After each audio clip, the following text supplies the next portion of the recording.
Hey everybody, Taylor here from YGK3D, back with my second installment in the Troodon version 2 series.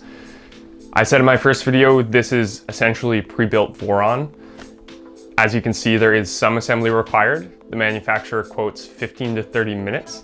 Personally, I think that's pretty ambitious, but we're gonna put that to the test today and see just how long it actually takes to assemble this Voron clone type printer. I also want to address two things from the first video that I got a little bit wrong. By the way, if you haven't watched the first video in this series, I'll link it down below. So go over there and check it out. That's the unboxing and first look at this printer. And in this video, we're going to actually be assembling it. So in that first video, I mentioned that the spool holder was SLS 3D printed nylon. That was in fact false. This is actually injection molded plastic, as are all of the other plastic components on this printer. The other thing is that I mentioned the motherboard being a clone of the Big Tree Tech Octopus. That is also false. It is based on the Big Tree Tech Octopus, but it is not a direct clone. So Formbot or Vivedino, the company that makes this printer, worked with Big Tree Tech to make a custom board for this Troodon 2.0 printer. And it's very similar to the Big Tree Tech Octopus, but it is not an exact copy of it. Okay, so without further ado, let's get the timer going here, and we'll see just how long it takes to assemble the Troodon 2.0.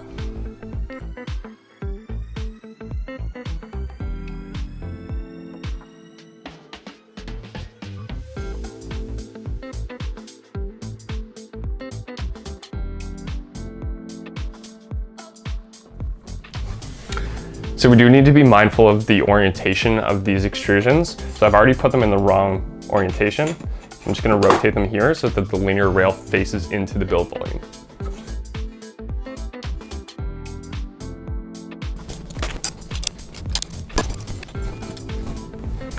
All right, so we've gotten the 4 Z-axis uprights installed. Next thing we're going to do is put the top frame of the printer on top of the Z-axis uprights.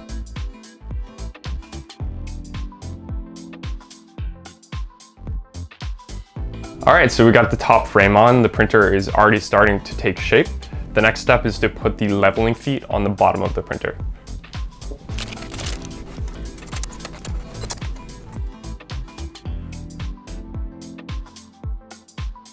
Next up, we're going to mount the idler pulleys to the top frame.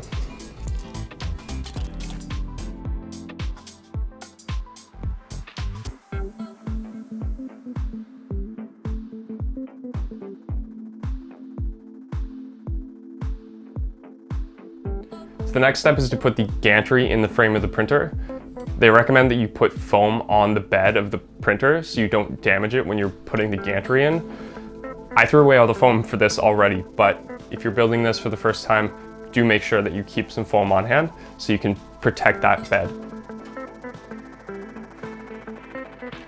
So with the gantry inside the frame of the printer, the next step is to thread the belt loops. So the belts are all in place in each of the corners and they're just bound by an elastic band. We're going to take that elastic band off and then we're going to thread the belt through the gantry and up over this top idler pulley that we installed previously.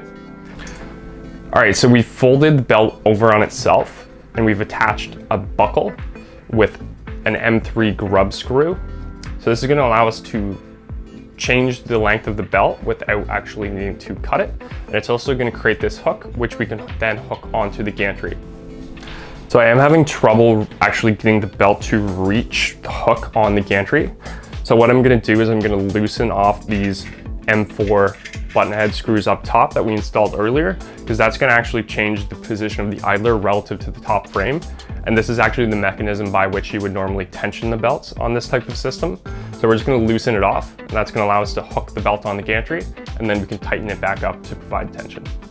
So we're going to do that for this corner, and then we'll repeat that for the other 3 corners.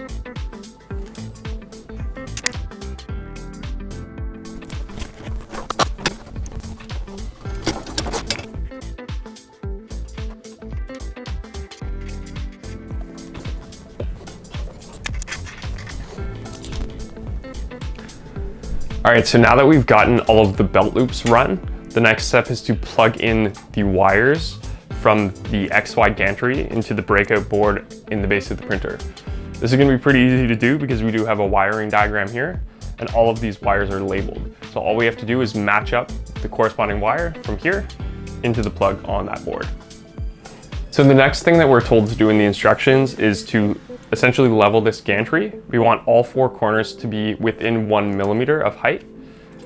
All right, so now that the gantry is approximately level, we are going to be connecting the bearing blocks to the gantry using some M5x35 button head screws.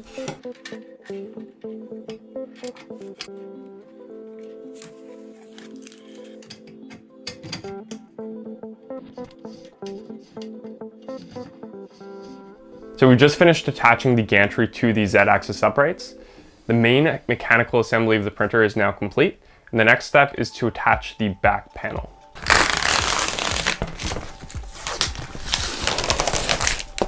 So we're now going to be adding some foam tape to the rear panel, which is going to provide some insulation as this acrylic panel is braced against the rear extrusions on the back frame of the printer.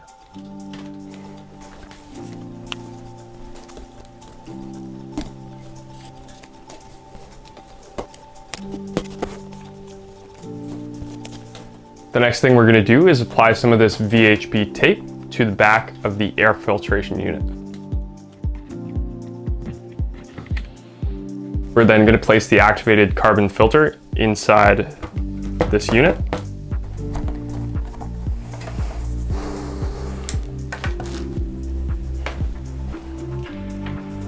So we're now going to be attaching the back panel to the rear of the printer. And in order to do so, we need to put some T-nuts in the aluminum extrusion. There's 3 per side. And if you've never done this before, first trick is not to drop them, especially into the printer, which I believe I just did.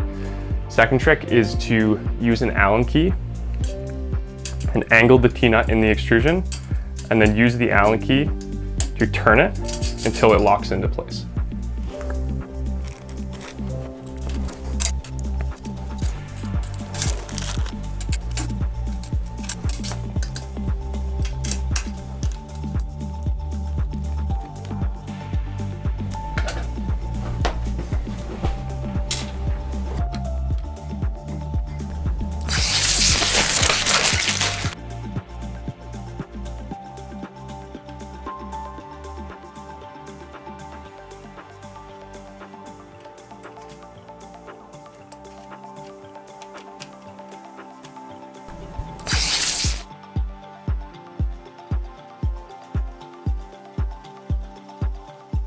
All right, so we now have all of the acrylic panels on the printer. It is officially fully enclosed. There's just a few steps remaining in the build process, the next of which is installing the LCD.